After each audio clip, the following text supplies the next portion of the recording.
Hello friends, a warm welcome to Pharmacology. Through this series of KAPS recalls discussion, we will discuss almost all recalls and their key discussion points. Okay, so it will be very helpful for all students as well as pharmacy professionals, those who are preparing for any kind of pharmacy competitive exams. So let's begin with today's first question. A female patient has been prescribed with ethinyl estradiol, which is an oral contraceptive. She is also taking hypericum, a herbal medicine. What could be the possible effect? The options are increased effect of hypericum, increased effect of ethinyl estradiol, decreased effect of hypericum, decreased effect of ethinyl estradiol. So what will be the answer here? Here the answer is option D, that is decreased effect of ethinyl estradiol. Why? Because this hypericum is also known as St. John's wort. St. John's wort, also known as this Hypericum perforatum, is a kind of herbal medicine most commonly used to treat depression. It is also an enzyme inducer.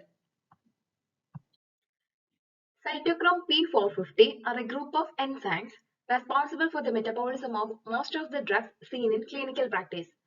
90% of the drugs are metabolized by CYP3A4, CYP2D6, CYP2C90, CYP2C9 and CYP1A2. Among these, CYP3A4 and CYP2D6 are the most significant enzymes. Now let's see about enzyme inducers and enzyme inhibitors. Enzyme inducers increase the expression level of cytochrome P450 enzymes, thereby resulting in increased metabolism of a drug and thereby reducing the therapeutic concentration. As a result of this, it may cause treatment failure or therapeutic failure. The effects usually develop over several days and may be slow to resolve depending on the half-life of the enzyme inducer. Then enzyme inhibitors prevent the cytochrome P450 enzymes from working or reduce the rate of an enzyme catalyzed reaction. Consequently, this decreases the drug metabolism in the body and increases the potential for toxicity. The effect often occurs quickly and is dose rated. So in a nutshell, we can say that enzyme inducers may cause therapeutic failure, whereas the enzyme inhibitors increases the potential for toxicity. Here you can see the examples for enzyme inducers and enzyme inhibitors, which is very important. Enzyme inducers include anticonvulsants such as phenytoin, carbamazepine, phenobarbital, steroids such as dexamethasone, prednisolone, antibiotics, rifampicin and griseofulvin. Others include nicotine, cigarette smoke, and St. John's wort. Then enzyme inhibitors include azoles such as ketoconazole and fluconazole, antibiotics including sulfonamides, metronidazole, ciprofloxacin, chloramphenicol, macrolide antibiotics and isoniazid, then cimetidine, omeprazole, sodium valproate, grapefruit juice and ritonavir. The clinical relevance of prescribing oral contraceptives for patients taking St. John's wort. As we already discussed, the St. John's wort is a CYP3A4 and CYP3A5 enzymes inducer. So as a result of this, it increases the metabolism and clearance of oral contraceptive pills such as levonorgestrel, norepinephrine, ethinyl estradiol and desogestrel from the body. As a result of this, the patients may experience breakthrough bleeding and the potential for contraceptive failure. So we should advise such patients who are taking this St. John's wort, they should not take the St. John's wort concurrently with oral contraceptive pills, or the patient should use alternative methods such as barrier methods, depots and intrauterine devices. Next question. Which of the following is an SGLT2 inhibitor? SGLT2 means sodium glucose cotransporter 2 inhibitor. The options are pioglitazone, liraglutide, repaglinide and dapagliflozin. Here the correct answer is option D, that is dapagliflozin. The SGLT2 inhibitors include canagliflozin, dapagliflozin, empagliflozin and ertugliflozin. The sodium glucose cotransporter 2 is responsible for reabsorbing filtered glucose in the tubular lumen of the kidney.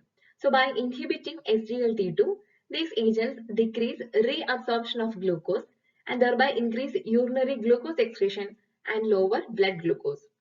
Among these agents, empagliflozin is also indicated to reduce the risk of cardiovascular death in patients with type 2 diabetes and cardiovascular disease. These agents are usually given once daily in the morning, but the canagliflozin should be taken before the first meal of the day.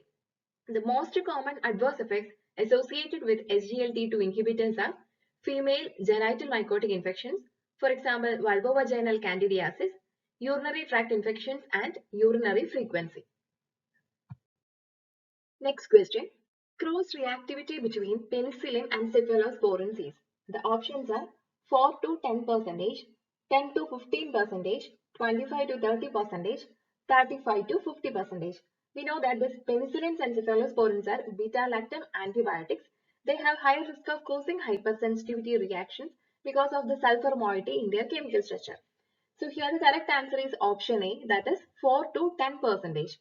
The current data suggests that the cross-reactivity between penicillin and cephalosporin is around 3 to 5%. The highest rate of cross-reactivity is between penicillin and first-generation cephalosporins. Question number 34. A 60-year-old patient started a new antihypertensive medication. His blood pressure is well controlled, but he complains of fatigue, drowsiness, and fainting when he gets up from the bed. This condition is known as orthostatic hypotension. So which of the following drugs is he most likely taking? That is, among the options, which of the following drug is responsible for causing orthostatic hypotension? The options are metoprolol, propranolol, trazodone, and alpisocin. We know that this metoprolol and propranolol both are beta blockers. This metoprolol is a cardioselective beta blocker and this propranolol is a non-selective beta blocker. And trazodone and alpisocin, both these are alpha blockers. So here the correct answer is option C, that is trazodone.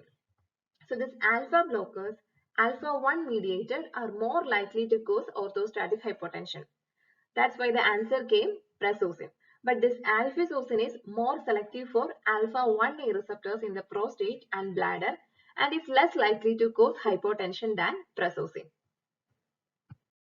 Next question.